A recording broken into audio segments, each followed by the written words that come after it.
Hi, everybody, and happy Tuesday. This is Dr. Stephanie, your double board certified critical care physician, and I work with physicians who are struggling with their jobs, burnt out with their careers, or who just want some career advice. Before we get started, I would like everybody to kind of take this opportunity to introduce themselves and to let us know who you are and kind of where you're from and what you hope to get from this webinar tonight. So I'll let Melanie go first. Hi, I'm Melanie Lehman. I'm a healthcare consultant with Floyd Lee Locums, and I actually specialize in emergency medicine.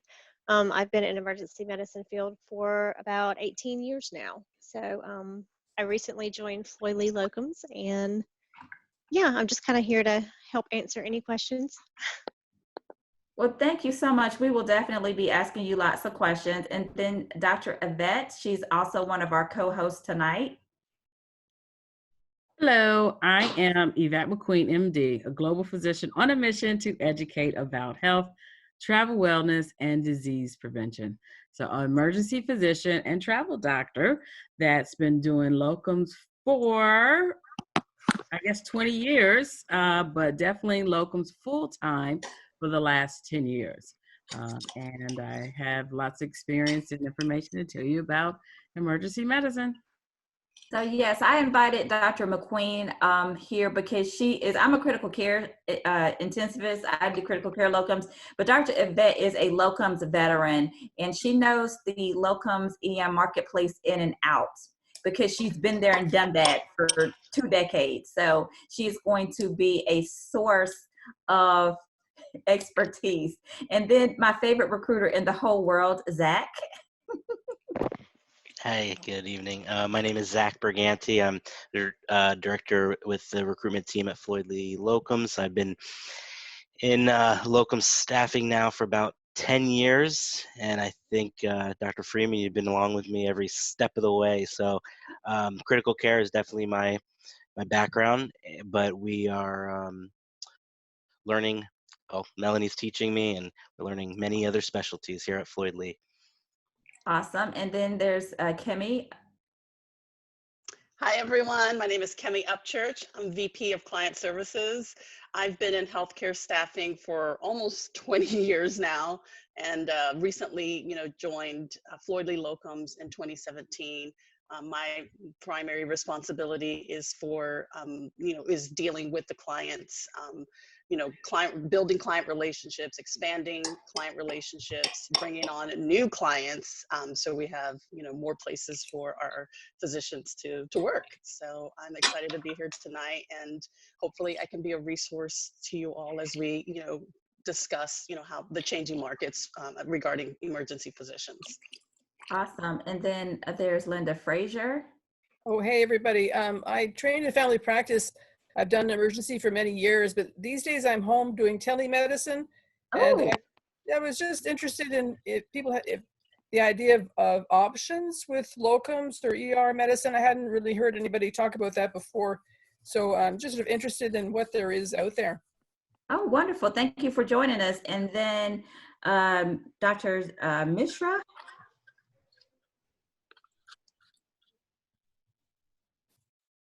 Hello, do you want to introduce yourself, Shashank Mishra? That's okay. And then Cass W.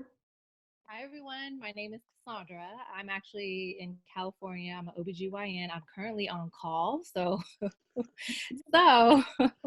my time may be a little stretched here, at least for the webinar, but I'm interested in locums and kind of transitioning out of just this full-time workload that I'm experiencing.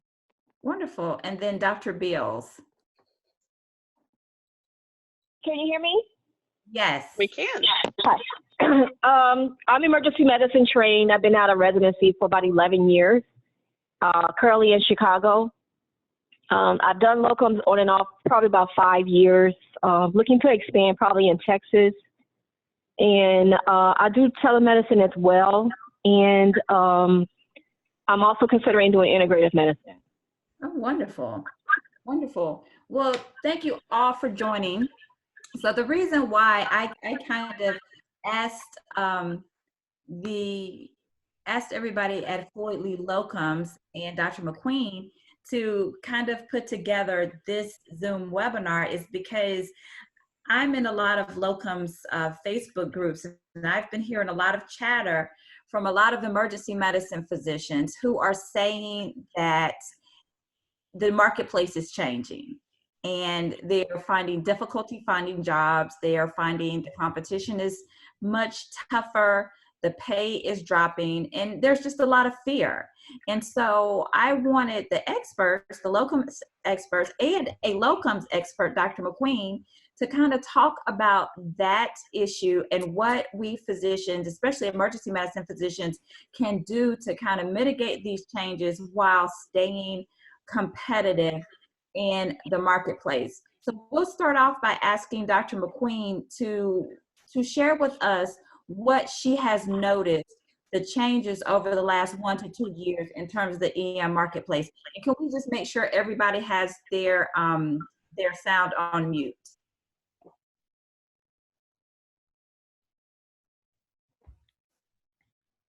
Okay, so I'll get started. Yes, so like I said before, I've done locums since I got out of residency 20 years ago, and I did it off and on, but definitely full time for the last 10 years. And I will say for the last 10 years, there's definitely been a change. And the most recent change, I would say, give it about the last 3 years. So when it comes to the marketplace of emergency medicine locals physician jobs, no, there's not a decrease in jobs. Actually, there's an increase in jobs. The jobs have changed though. So with before, once there wasn't a lot of, first of all, local staffing companies out there. So when I started, and there's maybe like 5 or 6 big ones, and now they said there's 400 staffing companies out there now. So that's the difference. There's small ones, there's big ones, they're boutique. The jobs have changed, whereas you could just say, well, I want to be 30 minutes from my house, or I just want to be an hour away from the airport. Those jobs have changed because the increase of residents that's coming out. Before it was like, locals was always put off as, oh, it's the retired doctors, or it's the bad doctors, or doctors that can't get jobs. Where now, because of the lifestyle, people are coming out of residency and they're starting locums automatically. So it's been flooded with more people or more doctors. But so that means that you actually can't be as rigid as the type of job you want. So you have to be actually a little bit more flexible looking for the locums jobs. But the jobs are out there because they're increasing, because the hospitals are being bought out, the contracts are changing monthly. I'm at one hospital where they're in their 3rd staffing company in the last 6 months. So the jobs are out there. The pay, though, yes, has definitely decreased. And that's once again because the flooding of people that's there. And the old seasoned doctors that normally say, I'm only going to take a job if it's $250 or up or higher. Well, you're getting your first year and second year residents saying like, sure, I'll take the $180 an hour, where the old ones are trying to hold out for the higher pay and they're getting pushed out. So that may be a reason why people feel there's no jobs, but there's a decrease of pay because of that, and reimbursement, and some of the big conglomerates, I won't call their names, are coming in and taking over a lot of the little hospitals. There's 2 or 3 of those devils out there. And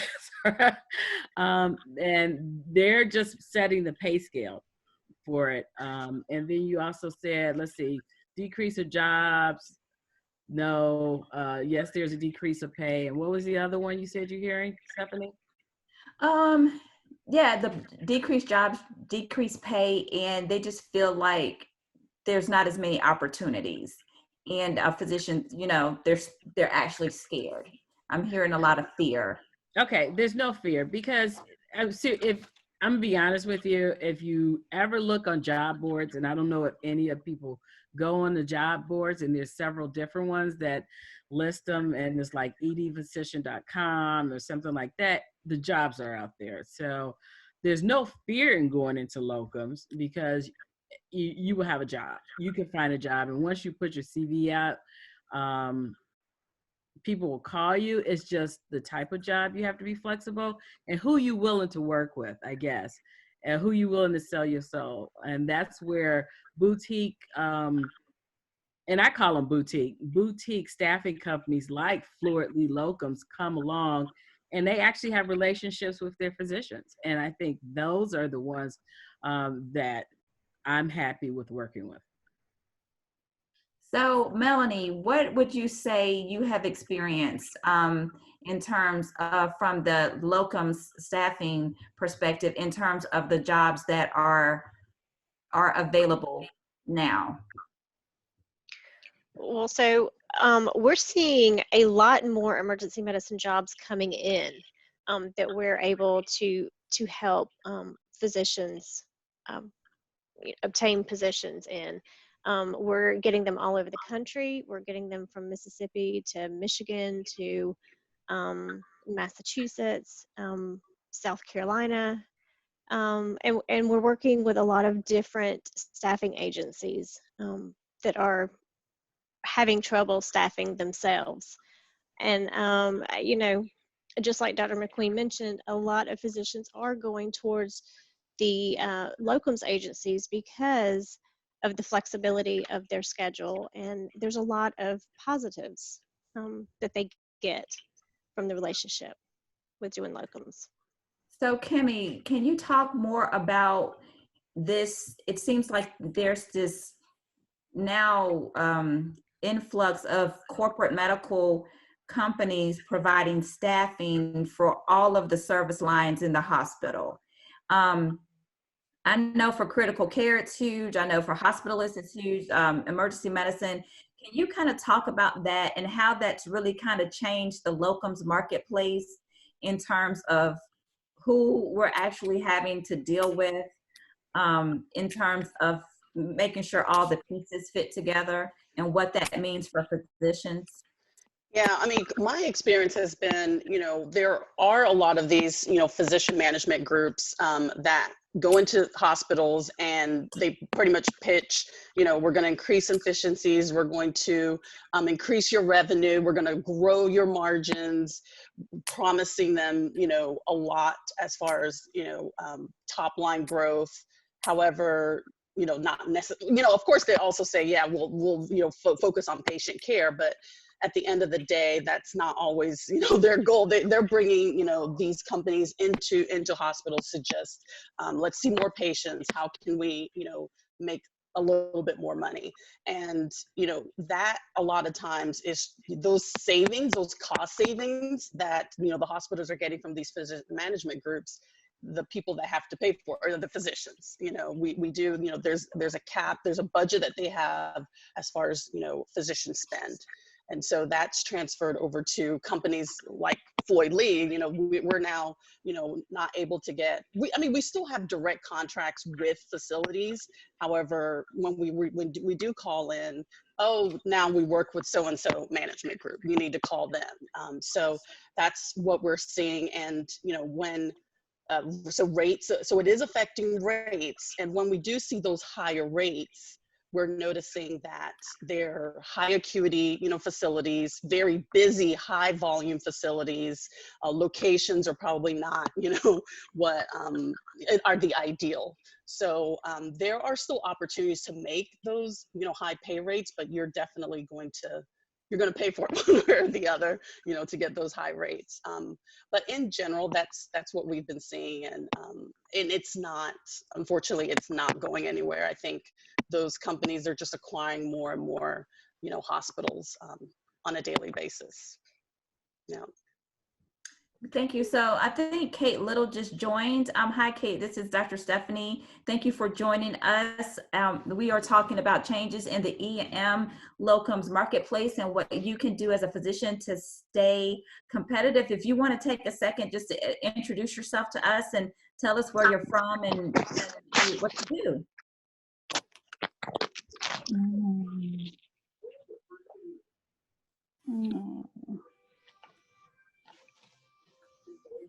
Hello? Am I Hi. on? Oh, sorry. I didn't know. I am from Fort Worth. I'm currently working though right now in Farmington, Missouri. Okay, great. And you're an emergency medicine physician? Yes. Yeah. Great, great. Thank you for joining. I see Dr. McQueen shaking her head about, are you laughing because you're in Missouri, because you know about Farmington, Missouri, or? Just know a little bit about Farmington. Missouri is one of the hot pockets for emergency medicine. They have a hard time there's like out of all of Missouri, I was told there's probably less than 100 emergency medicine physicians in the area. So they use a lot of locums in Missouri. Wow, wow. So more along those lines, Dr. McQueen, can you tell us what some of the other hot spots in emergency medicine are, and where a lot of locums doctors need to start directing their efforts?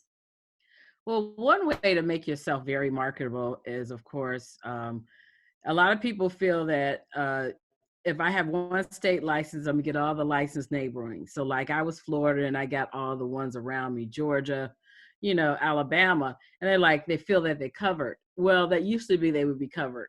But now you have to be able to go outside of your comfort zone, because I'm gonna tell you, over the 10 years, I no longer work in Florida because of one of the devils have bought up everyone, especially in Southern Florida. So I've only worked in one place in Florida in the last 10 years. So what you have to do is make yourself more marketable by getting more licenses in places you don't think you would get. So Missouri was one of them. So when I start looking elsewhere, I did go on the job boards and say, where are the most jobs at right now at that time? And I found that it's areas that they're rural, because that's the biggest thing. Rural hospitals can't keep doctors because no one wants to live there. So Missouri is one. In rural Indiana, I see, the Dakotas are one. So if you look at it, one thing you need to look at is what's the interstate medical license compact. That would make you more marketable, first of all, because that has at least 22 states in it right now. Also, you have to be very flexible about where you go. So one of my rules when I first started was, I'm not going to drive more than an hour from the airport. I'm just not going to do that because this is my time.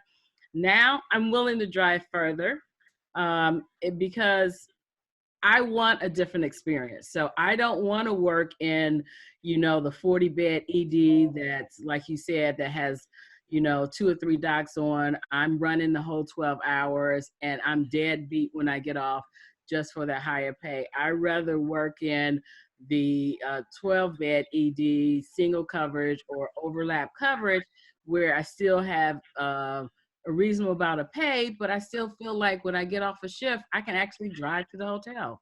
So I've become flexible throughout the years, and that's made me more marketable.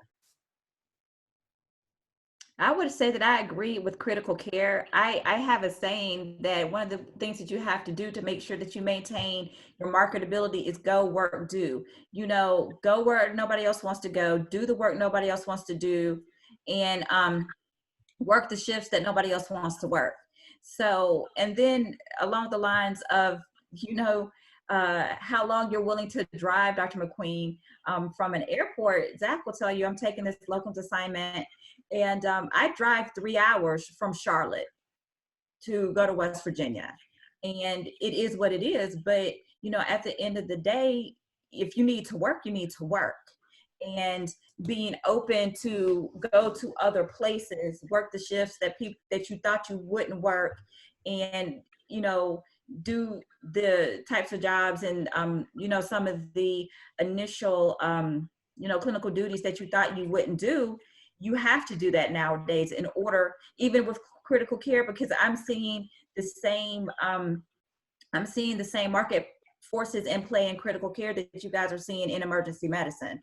The corporate medical groups who have all of these contracts. And I went to one hospital, and in the day that I worked there, all the doctors were new. one group came in and all the hospitalists were new, all the critical care doctors were new. And that's really not kind of a way to run a hospital when you have like all new doctors on all your service lines starting at the same time. But that's what we're seeing now. And just the churning of the medical marketplace is something that, you know, I think all specialties, or if they're not feeling it now, we're going to have to feel.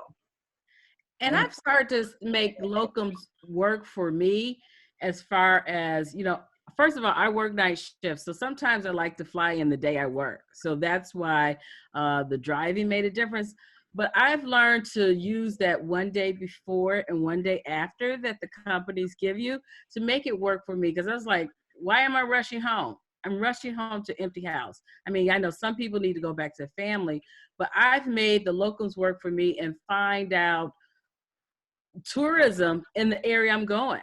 So a typical example is that I fly into Kansas City and drive 2 hours to my place. Well, I found out there was a museum for Jesse James. So one of the days I said, okay, I'm not going to fly back immediately and I'm going to go look at this museum.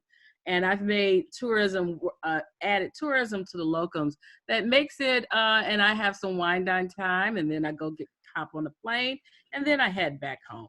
So that too is one of the perks of locums.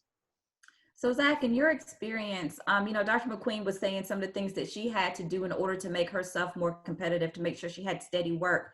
From a locums recruiter perspective, what would you say locums doctors need to do in order to make sure that they are marketable to as many jobs that are available? Yeah, I mean, we've talked about a few of them. Definitely licensing, and with that IMLC, if that's something you can qualify for, go ahead and register. Have an FCVS profile. You know, that's another thing that can help you, because really what we're seeing right now is, we're submitting. There are lots of jobs, and this is, you know, not specialty specific, but just there are a lot of locums jobs, but there's a lot of locums candidates. So what's going to separate you on your, you know, everybody went to medical school on a piece of paper, your CVs they all kind of look the same. But when you can stick out, you know, when we can say, hey, this doctor's really fast with credentialing, so maybe have your files ready to click send. You know, be flexible on, you know, I would say the shift. Not everybody can do the night shift. That's a special breed, but be flexible to what they need. You know, we had an emergency medicine job open the other day. I think we submitted 7 physicians to it, all within a couple of hours. Somebody will get it. Who you know, I'd be curious to see what the difference is between who does and who doesn't. But I guarantee you, when they're going through the bullet points of, you know, pros and cons, there's a perfect match out there these days, where you used to be able to just put a puzzle together. That was kind of what locums was. We would never give the client what they wanted. It was always, well, here's a little piece of the puzzle, here's another piece of the puzzle. Now they're holding out for one piece, you know, and I guess they're getting it. A lot of agencies out there, so we always do our best to try to find that one piece first. But the time that you have to put the puzzle together is a much smaller window than it used to be. And on that note, if I may, to add to that, Zach, is, you know, that relationship with your recruiter that Dr. McQueen mentioned is very, very important. If you have the conversation and your recruiter understands the states and the locations, your preferences, basically, hey, I may not be able to reach you when this job comes out. You know, let me know if, you know, anything that comes out in Missouri, do I have the ability to present you? Anything that comes out here that says, as long as it's the right shift, do I have, you know, the authorization, you know, to present you? Because the name clear process, that has, you know, that's become a real big thing too. If we can't get there first, and, you know, other physicians are submitting, and they'll eventually close out that we have enough presents, you know, we have enough, you know, submissions. So having those, you know, pre-qualifying conversations with your recruiter, I think, is really, really important. So to make sure that you're fastest to get to market, basically. And the other thing that I do that has saved my life, and Zach can attest to this, is anytime I have a change in my schedule, anytime I have a change in my schedule, I email my favorite recruiter, I text him, and I text a couple of other people, and I say, hey, I now have these dates available. And you would be surprised at how in a matter of hours, and Zach will tell you this happened. This has happened to us. I know at least 3 times. In a Just matter, this week. right, in a matter of hours, Zach has come back to me and say, hey, so and so needs you for these dates. Can you work them? So like Kemi said, like Dr. McQueen said, having a relationship, a good relationship with a locums recruiter, so that they keep you abreast, but you keep them abreast as well of all of your changes. Like I text Zach every time I get a new license. Hey, just so you know, I just got this license, so they can update my files. That has just been a lifesaver for me in terms of being able to have steady work. And I'm gonna say 2 things. So your relationship with your recruiter is important. And I have recruiters that's been my friends for like 10 plus years now. So, and you find those relationships, I'll be honest with you, like maybe the middle of the road or the smaller staffing agencies that I call the boutique, like Floyd Lee. But some of the bigger ones, originally when I first started 20 years ago, they were there and I had the same recruiter for years. And then it's like they end up being a different recruiter every 6 months. So I'm be honest with you, some of the bigger companies, you cannot have the same recruiter because they're going to switch over. Second of all, don't burn bridges. Think about a locums. If you go to a locums job and you don't like it, you finish your shifts and just say, well, I can't come back, find an excuse. You don't even have to tell them like, my family wants me home more. They don't need to know reasons, but please don't burn bridges, because one, they always check back at where you work, because you got to list where you work. And 2, you never know when you may be needed again, because I've left places that I've worked 5 years later. They're calling me because they're saying, we lost one of our permanent doctors. Can you come help us out again? And they know how you work, or they want you back. And they even are willing, like, oh yeah. And they're even willing to negotiate the pay, because their system. So when I know that they're only paying, so one place I know they were only paying the doctors $180 an hour. I was like, yeah, but I know your system. I know Meditech. So, and I know the nurses, because the nurses have kept, and the nurses said they want me. They're like, okay, we're willing to pay you $220, fine, come on back. So don't burn any bridges.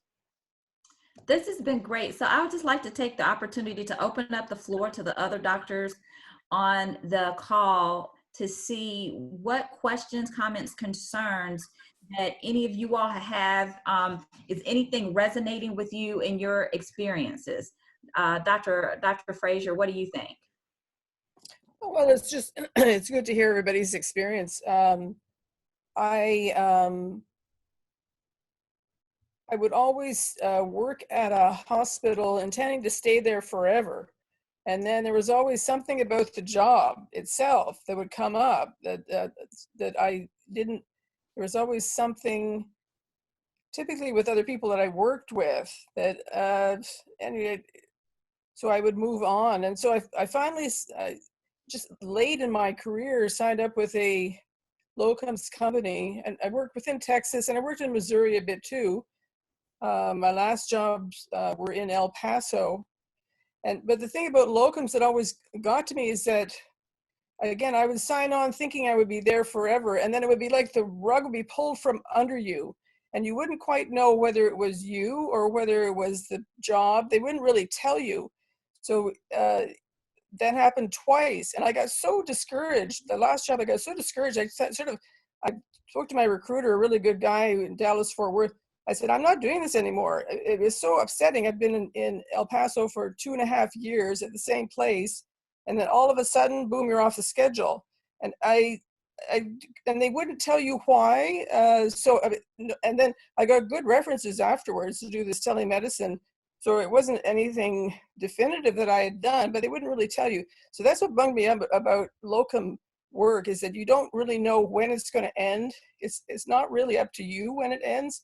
And these jobs that I took on, they were open-ended. So I don't know, with the locums that people are doing in the group, was it a fixed contract for 6 months or something? Did you know when it was going to end?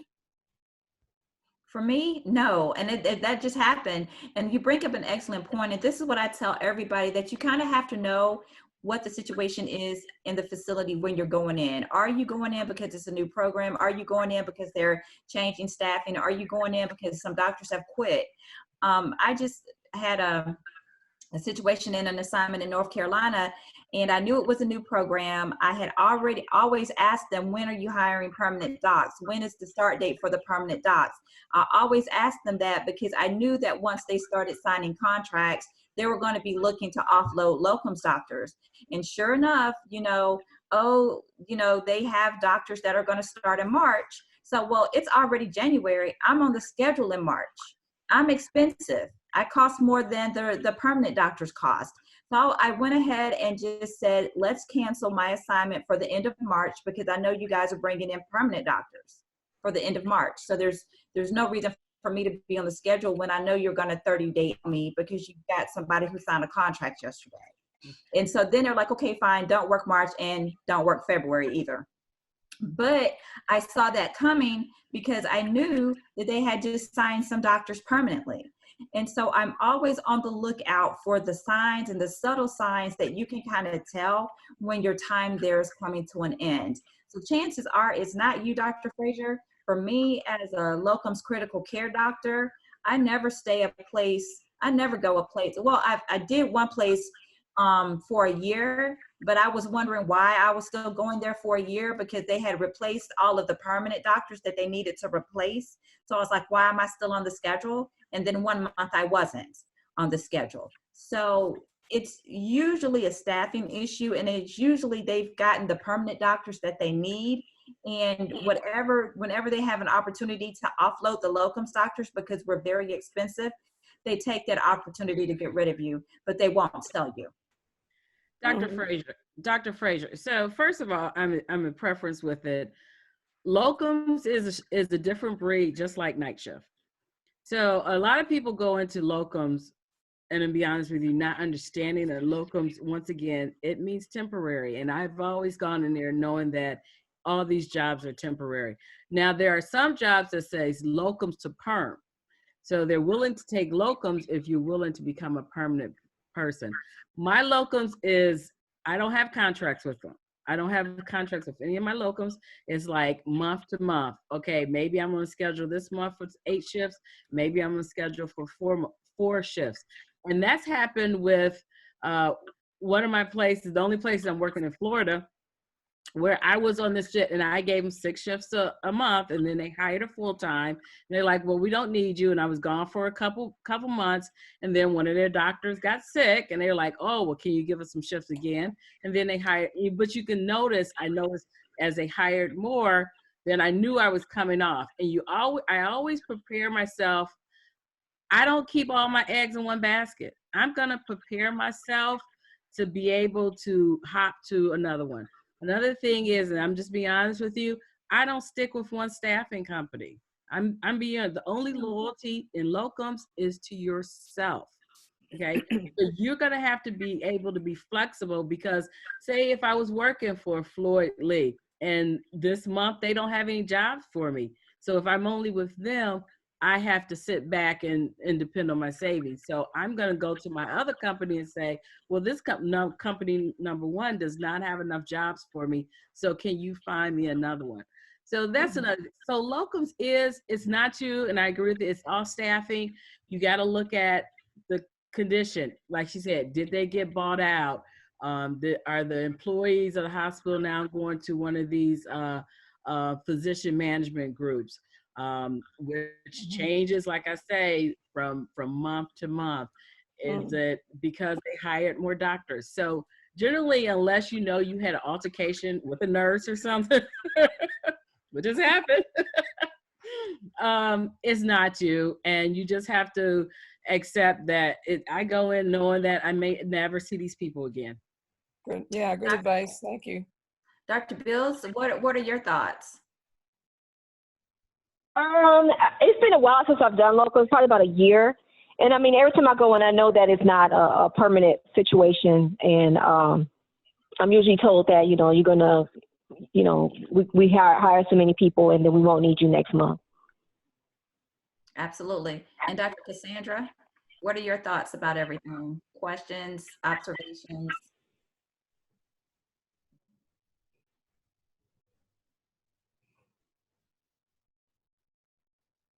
Maybe she's not there. And Dr. Mishra, are you there? And what about Dr. Little? Yeah, actually, this is interesting because right now, even I'm doing a bunch of shifts that were made under the contract was wrong, and it was an obligated 84 hours a month or something, and I never signed that contract. But it's for a big company, and I'm just here working them, and I'm doing my best, and I'm just gonna leave it at that. Because yeah, you don't want to burn bridges. You always want to show up and do your best and have a good attitude. But some of the other groups that I work with are smaller physician-owned groups that, even though you're an independent contractor, you're not so much a locums. Like, they really want you to work at the same place a lot. You're not, like, I'm not obligated to work a minimum number of hours anywhere. But it's a bit different than some of the bigger groups, because you do know that you'll probably be there for the long run, because the pay, your cost is the same as everybody else's cost. And I kind of like the smaller groups as well, where I'm communicating directly with, say, the physician owner, or who also works the shifts. So it's a bit of a different dynamic. There's no go-between recruiter, really. Right. So, Kemi, can I ask you some more questions more about the workings of these contracts with these physician management groups? So, when one of these groups signs a contract with the hospital, typically how long is that contract in place for? It's usually years. And Melanie, you actually have worked directly with, you know, some of the physician staffing groups. Typically, what would you say? I would say typically when they go in and sign a contract with the hospital, it's going to be for 3 years. And then after 3 years, it's sort of on an evergreen clause. So it sort of renews automatically unless they're given notice. But the first contract is for 3 years typically. And it's funny that you should say that, because, and going back to what Dr. McQueen was saying, is that it seems like it's the same hospitals that keep coming up for the need for locums every 3 years. It's like, what is going on with you guys? So it's like, is it this y'all are getting a new staffing contract, or you got a whole bunch of doctors not renewing their contract, but it's the same hospital? So I've done locums multiple times at these hospitals for multiple assignments, because it's the same hospital, but they have different, either staffing companies, or their doctors, the perm doctors are all leaving at the same time. So it's a revolving cycle, but it's good to know what that time frame is, because it just keeps popping up. My guess with that is, just even a lot of what we do is that we target facilities that we know they use locums. So I think a lot of these physician groups, they know these hospitals that use those physician practice groups. So they're like, okay, they know when the contracts are going to renew. They're already talking to them. They have an idea of what they need to tell them to, like, that other company you're using, we can save you more money. We can guarantee this. And I think that's what it is, that they target the facilities that they know they're already in the habit of using, the physician practice groups. But so just to recap what we've talked about, and some of the excellent points that Dr. McQueen has made, she says the jobs are not decreasing, but they've changed. there's more staffing companies in the game, and that you may not get to be as selective about the types of jobs you choose and what your criteria are. There's more competition because now everybody is seeing the benefits of locums, so people are entering into the locums marketplace sooner in their careers as opposed to later.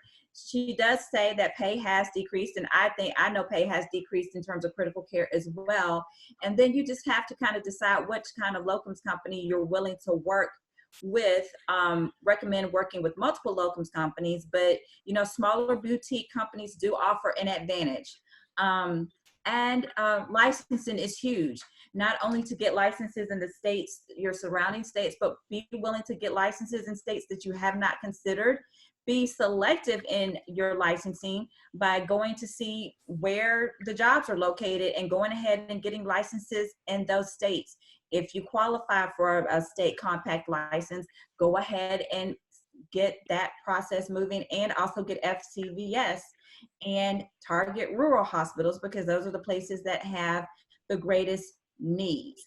And also figure out what kind of separates you as a locums candidate, like Zach talked about, being organized, being efficient, being able to get your documents submitted in an accurate and timely manner. All of those are going to help you know, put you ahead of the game. You really do have to be Johnny on the spot. You really have to be, you know, if your recruiter texts you, you need to respond. If they ask you for something, you need to go ahead and get that over, because like they said, they had one EM locums job come open, and they submitted 7 people to that one job.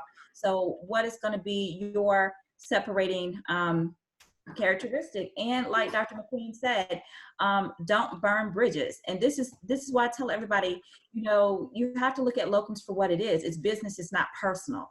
You know, these organizations are bringing you in, you are literally a placeholder. So therefore, when your time is up, your time is up. And realize that it has usually, unless you're a horrible doctor and are really bad and had some altercation, usually they're taking you off the schedule simply because they found somebody else and they don't need your services anymore.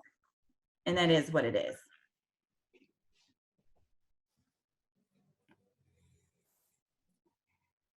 So any other thoughts? Zach, Kemi, Melanie, Dr. McQueen? No, I think covered it. So Zach, what would you recommend that these doctors do right now if they want to, you know, how would they reach out to Floyd Lee Locums, and how could you guys help them with their EM locum search? Yeah, I mean, I could speak from, you know, the way Floyd Lee Locums does things, and thank you for recognizing the boutique style, because I would say reach out to us, come on our website, call us. Let's just talk a little bit about you. We want to get to know you as a human, as a person, and then kind of get an idea of what it is that you're looking for. So I would recommend just going on the website, or we have a chat box if you ever want to come on and do a little live chat, if we can jump on at the same time together. We're definitely ready to answer any questions, and there's no pressure. This isn't, you know, don't think we're only wanting to talk about jobs. I know probably more about my physicians than what their resumes say. So I would say find a good recruiter that actually cares about you as a person, and then as a physician as well, you know. So that's something that we're proud to say we are here. So find someone you can trust. Go ahead and credential with a company too. This way, when you are, you know, on call and you can't get all your documents over, all you have to do is give permission to the recruiter to get your stuff started, and they don't have to wait for. I will say that's another thing that's pretty important, is when we tell a facility how great a doctor is, and then we have to be like, okay, well, let's wait. We have to get some of their documents. Well, how do we really even know them if now we have to wait to get your documents? We should already be ready, you know? So Kemi, can you give any advice in terms of where the new hot EM locums hotspots are going to be and where these doctors should start looking and at least try to get their licenses in case there's now going to be a flurry of activity, let's say in the Northwest or Southwest or wherever. What do you foresee happening in terms of the geographic hotspots? Right now, we're seeing a lot of our needs in Michigan, Mississippi, Louisiana, Connecticut. We've got some jobs there, and there is a particular client that is actually about to go live for us in the next week or so. They're primarily in the New England states. They have facilities in 43 different states, but their concentration is, Connecticut. New Hampshire, those states are where we're going to start seeing. Dr. McQueen, you're nodding, you know. Yeah, so those states is where I would recommend going. And Okay, so winter's almost over, so it's not going to be so terrible. So y'all heard it here first. So, Kemi Upchurch says, get your New England medical licenses. Go ahead and start those processes. I just told someone today, I said, well, by the time I credential, the snow should have melted, right? Right. Yep. Exactly. So awesome. And Melanie, any parting words of advice for us in terms of the locums marketplace and what doctors should do? Well, I agree with what Zach and Kimmy said. I think it's, finding a recruiter that you can build a relationship with, who's going to have your back and keep a watch out for new positions that are open. If they know you and they know what you like and where you want to go and where you definitely don't want to go, then, it makes it easier when a job pops up, because you do have very limited time before a job closes. So if we know what our providers like, and places that is just a deal breaker for them and rates that are a deal breaker for them, then it makes it a lot easier for us just to go ahead and contact them right out of the gate. And it's nice when they're one of the first providers to be presented over. Awesome. So take home point. Everybody reach out to Floyd Lee Locums and start having the conversations right now. So www.floydleelocums.com, call Zach, and Zach will put you in touch with whichever recruiters you need to be in touch with. So go ahead and start the conversations, because things change in the blink of an eye. Things change hourly in the locums realm. So you can't really wait till you need a locums job to start looking for one. So you need to start like yesterday. So I highly recommend it. Everybody reach out to Zach, reach out and have these conversations. Secondly, do exactly what Kemi said and what Dr. Yvette said, and start trying to get some New England medical licenses right now. We all know how long it takes to get licenses. It's already February. If you want to start having assignments in May, you need to start now. So whatever you can do to start these conversations and start the ball rolling for the medical licenses in the upcoming hot states, that's going to put you ahead of the game come late spring and summer, which is what we're all scheduling right now, to be honest with you. April and May, you should already be scheduling April and May, and if you're not, you're kind of behind. Sure. Dr. Yvette, can you tell everybody how they can get in touch with you, because you have a wealth of information as the EM locums expert, and how can they get in touch with you offline if they want to continue this conversation? Okay, I'm gonna put it in the chat. I'm typing it in now. They can either, my website itself is YvetteMcQueenMD.com, and I'll put it inside. And also you could, if you just want a discovery call about coaching for EM locums and for me to get you started, I'm putting in a bit.ly link. I can't do it at the same time. I do want to say the last closing, very important, Zach say, have your credentials ready. So what I have on my, and everything should be digital these days. I have on my computer a file that's called medical application information. So when they call me and say, I want your medical license, your ACLS card, and you definitely have to have it. Don't try I'm EM, I don't need it. You still need ACLS. And you have all that, plus your list of references. I have my list of references, my list of hospitals I've worked with in the last 10 years. I have that all in documents, and all I do is hit send. So you have to be very digital and keep it all. I have everything in a Dropbox folder available on my phone. So I just copy the link and send it. So she's absolutely right. Absolutely right.